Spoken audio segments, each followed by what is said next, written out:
நீங்கள் ரஜினியும் ஆதவர்ஜினா போட்டிங்கன்னா நீங்கள் அதெல்லாம் அதில் போயிடுவீங்க. அதனால் தயவு செய்து நான் பெண்களுக்காக பேச வந்திருக்கிறோம். அதனால் எல்லாரும் பெண்களுக்கு யார் குரல் கொடுக்குறாங்களோ அவங்களுக்கு பின்னால் நாங்கள் நிற்போம். அதனால் அவங்களுக்கு குரல் கொடுத்துட்டு இருக்கவங்கள பேசுறதுக்கு எனக்கு இப்போ விருப்பம் இல்லை. நேற்று எங்கள் மாநில தலைவர் அதுக்கு ஏற்கனவே பதில் சொல்லிட்டாரு. நான் சொல்கிறேன், கொஞ்சம் என்னோட கோரிக்கை என்னன்னா, பெண்கள் எல்லோரும் மிகுந்த பாதிப்புள்ளாகி இருக்கிறார்கள். இன்னைக்கு விளாத்திக்குளத்தில் இன்னைக்கு வரைக்கும் இன்னும் குற்றவாளிகள் கண்டுபிடிக்கப்படவில்லை. ஒரு காவல்துறை அதிகாரி கிண்டல் பேசியிருக்கிறார், கேலி பேசியிருக்கிறார். இதே மாதிரி குழப்பத்தை ஏற்படுத்தி கூட ஒரு அம்மா பேசினாங்க பாருங்க, என்னன்னே அவங்களுக்கு தெரியல. இந்த நாட்டை, தமிழ்நாட்டை ஸ்டாலின் ஆண்டு கொண்டு இருக்கிறார். தமிழ்நாட்டில் எதுவுமே ஒழுங்காக நடைபெறலை. இன்னைக்கு பெண்களுக்கு பாதுகாப்பு இல்லை. ஆனால் இன்னைக்கு அதை பற்றி கவலைப்படாமல் ரீல்ஸை பார்த்துக்கிட்டு இருக்கிறாரு, ரீல்ஸ் விளையாடி கொண்டு இருக்கிறார். ஆக மக்கள் இதை மன்னிக்கவே மாட்டார்கள்.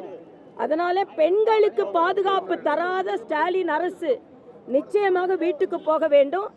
59% போஸ்கோ கேசஸ் அதிகரிச்சிருக்குதுங்க. நீங்கள் இன்னைக்கு பார்த்தீங்கன்னா 129% பெண்களுக்கு எதிரான குற்றங்கள் அதிகரித்திருக்கிறது. ஆனால் தண்டனை 10% மக்களுக்கு தான், குற்றவாளிகளுக்கு தான் கிடைத்திருக்கிறது. யார் அந்த சார் என்ற கேள்வி இன்னும் கேள்விக்குறியாகவே இருந்து கொண்டிருக்கிறது. ஆணவத்தோடு ஸ்டாலின் பணியாற்றுகிறார். அதனால பெண்கள் எங்கெல்லாம் பாதிக்கப்படுகிறார்களோ அங்கே நாங்கள் துணை நிற்போம். நிச்சயமா இந்த ஆர்ப்பாட்டம் தமிழகத்தில் மிகப்பெரிய அதிர்வலைகளை ஏற்படுத்தும். அதனால பெண்களின் பாதுகாப்பை நாங்கள் உறுதி செய்கிறோம். 8690 கொலைகள் தமிழ்நாட்டில் ஸ்டாலின் வந்தப்புறம் நடந்திருக்குதுங்க. இது என்ன பெரிய தமிழ்நாடு தலை நிமிர்ந்து இருக்குதா? 22 லட்சம் டன் கஞ்சா பறிமுதல் செய்யப்பட்டு இருக்கிறது. போலீஸ் ஸ்டேஷனில் வைக்கிற கஞ்சாவை எலி தின்னுடுச்சுன்னு சொல்றாங்க. யார் தின்னான்னு நமக்கு தெரியாது.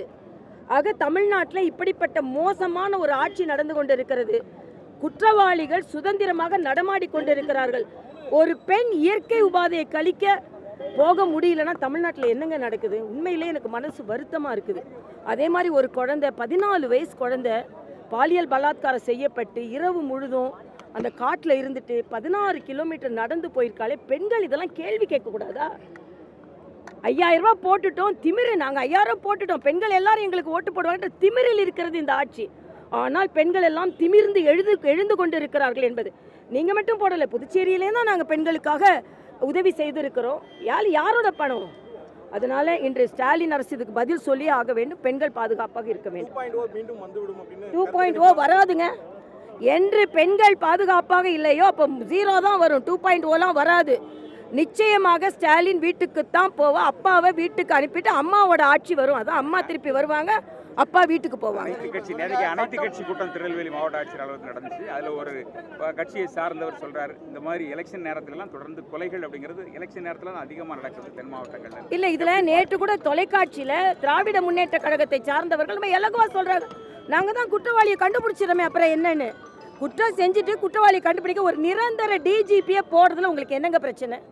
என்ன பிரச்சனைன்னு கேட்குற ஸ்டாலின் இதுக்கு பதில் சொல்லட்டும். நிரந்தர டிஜிபியை போடுறதுல உங்களுக்கு என்ன பிரச்சனை?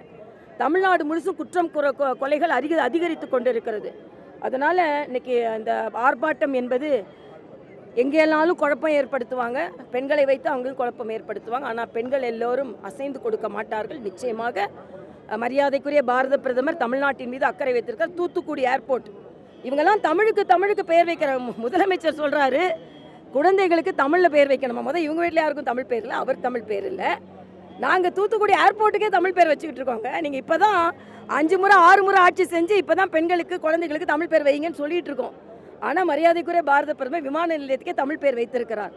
இதுதான் எங்களோட ஆட்சி, அதான் உங்களோட காட்சி. கனிமொழி கடந்த தேர்தலில் சொன்னாங்க, தமிழகத்தில் வந்து மதுவால இளம் விதவைகள் அதிகமாக இருக்காங்கன்னு சொன்னாங்க. படிப்படியாக திமுக ஆட்சி வந்து குறைக்கப்பட்டு சொன்னாங்க. 5 வருஷம் ஆச்சு, ஆனால் கடைகள் தான் உயர்த்தப்பட்டது தவிர அதே மாதிரி குற்றங்களும் அதிகரிச்சிருக்கு. எப்படி பார்க்குறீங்க? போதையில்லா பாதை வகுப்போம் என்று முதலமைச்சர் சொல்கிறார். ஆனால் சகோதரி கனிமொழி இதுக்கு பதில் சொல்லணும். 2026 அவங்க ஓட்டு கேட்க வரும்பொழுது அவர் 2-3 விஷயத்திற்கு பதில் சொல்லி ஆக வேண்டும். பெண்களுக்கு எதிரான வாக்குறுதிகளை அவங்க எதுவுமே நிறைவேற்றலை. 100 ரூபாய் கேஸுக்கு கொடுக்குறேன்னாங்க, அது கொடுக்கல. பெட்ரோல் டீசல் விலையை குறைப்பேன்னாங்க, குறைக்கலை. மதுக்கடைகளை குறைப்பேன்னாங்க, குறைக்கலை.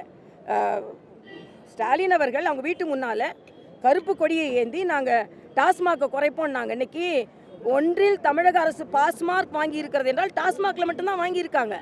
அதனால் இதற்கெல்லாம் பதிலடி 2026 கொடுக்கப்படும். Gas cylinder, commercial gas cylinder மிகப்பெரிய பாதிப்பை ஏற்படுத்தி அதாவது ஒன்றே நான் சொல்லிக்கிறேன் தம்பிங்களா தங்கைங்களா, உலகம் முழுவதும் போரில் அல்லோலப்பட்டு கொண்டிருக்கிறது. எல்லா ஊர்லேயும் பெட்ரோல் டீசல் விலை பணமடங்கு ஏறிவிட்டது.